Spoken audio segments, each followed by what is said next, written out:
Flowing with the monsoon Davanalakund fatality CFC House call new arrivals September 2008 Care for cows in Vrindavan Care for cows in Vrindavan CFC trustees Vraja Mohan Dasa Hayavalabha Dasa Amit Dhulani Rakesh Rahira patrons Radha Jivan Dasa Suresh Vajiani CFC staff Kurmarupa Dasa Dr. J.P.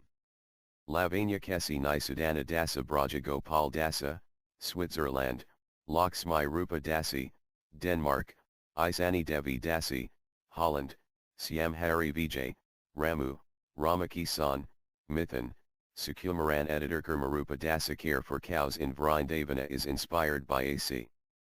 Bhaktivedanta Swami Prabhupada founder Acharya International Society for Krishna Consciousness. Dear friends, most Gosevaks in Vraja curse us since we make an attempt to control breeding in our herd. They say it is an offense to keep the cow from the bull when she's in heat. I agree that the biological urges of cows should not be restricted, but since the pasturing grounds have been usurped, the space and resources required to protect cows have become scarce and expensive. I take it as a necessary adjustment to dire circumstances. It seems to me, however, that the locals who rally for unrestricted breeding do so not because they want to avoid offenses to the cows. Were that their real concern, they would never usurp the pasturing grounds, nor keep the cows and calves tied by a 3-foot rope all day, nor starve the calves to death or malnutrition to maximize the milk harvest, nor abandon the cow and the calf in the street when the milk stops, nor break the legs of cows who wander into their fields, nor refer to the bulls as useless. Aren't these certainly more serious offenses? Why are they unanimously ignored while the one restricting breeding is most carefully avoided? Because breeding brings milk and milk brings money. Breeding brings profit while protecting the cows brings expenses. Their real concern is about profit and loss. Jayasri Guru. Jayasri Gopala. Jayasri Gomata. The CFC's TAFCA-ReForCows.org Care for Cows in Vrindavan is a charitable trust registered in India, USA, Holland, and Switzerland. This year's monsoon came 2 months early and has so far lasted 3 months. This unnatural occurrence has resulted in crop failure and flooding throughout the area. It impacted on us heavily at Care for Cows because our land is low, so water from the street and adjacent plots flowed into the Goshala.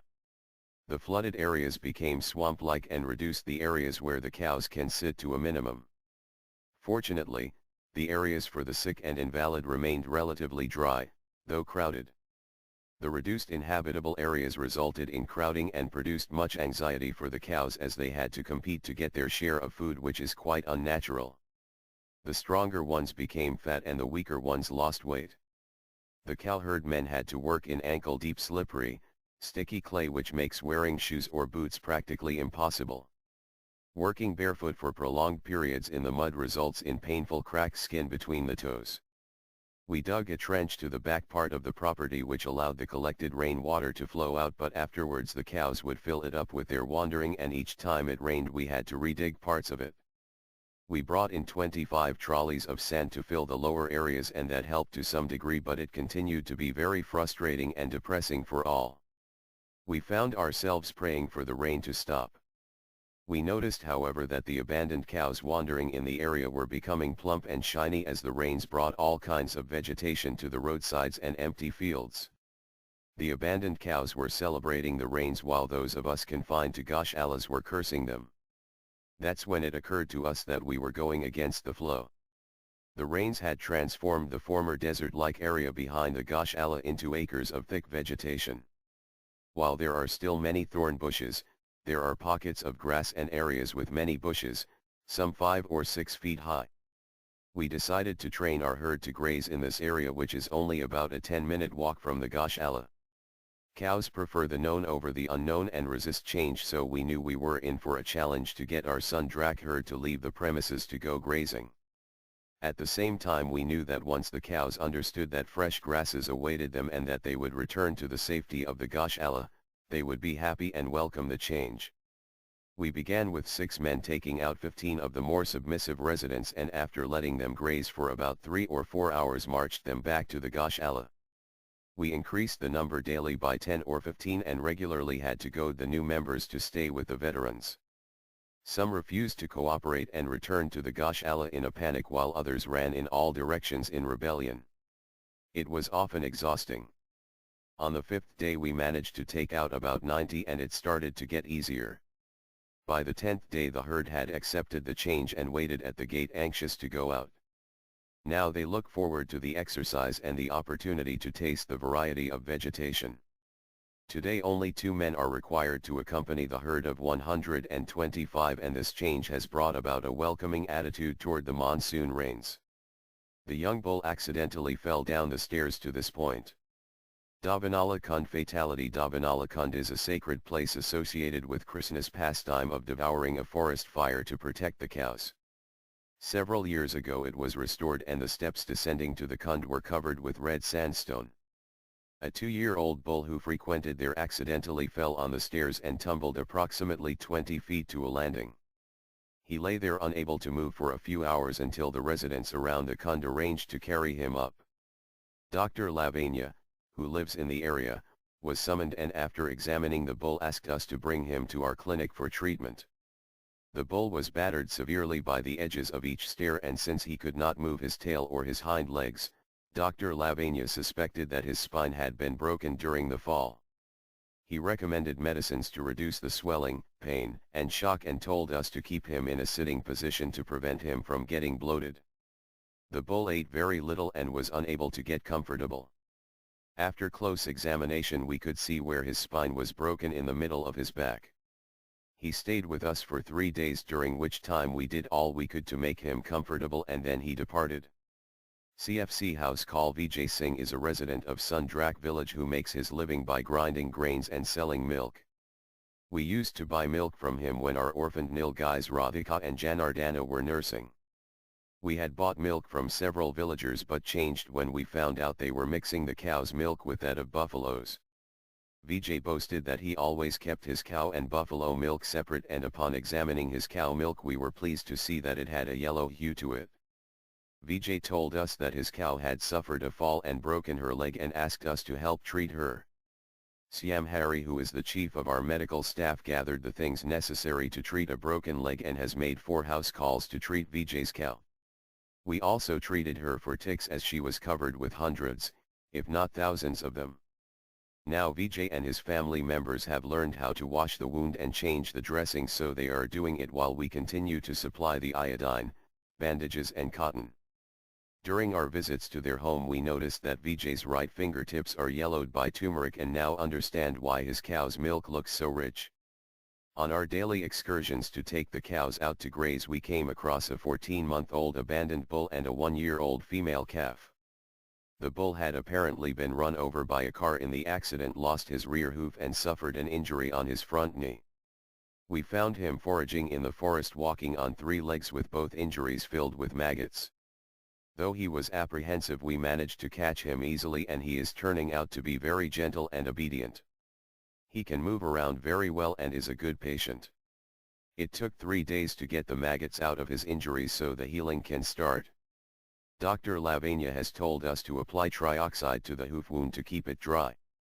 Hoof wounds are known to take months to heal, so we are keeping the bull in the same stall as Vinodai Lal and changing his bandages as necessary. The young bull's morale is improving and he is eating heartily, so we are hopeful he will be well in a few months.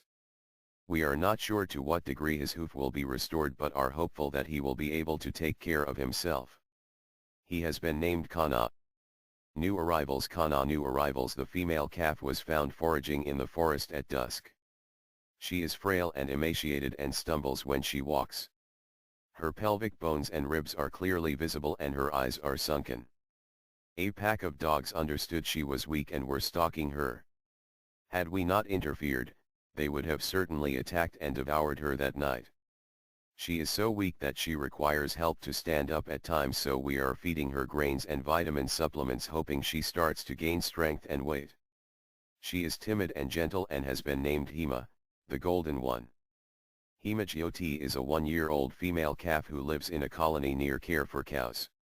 Her owners don't look after her properly, so she wanders in the neighborhood and feeds herself. One day she wandered into a farmer's field and to prevent her from coming back there, he struck her with a staff on her rear shank and shattered her bone.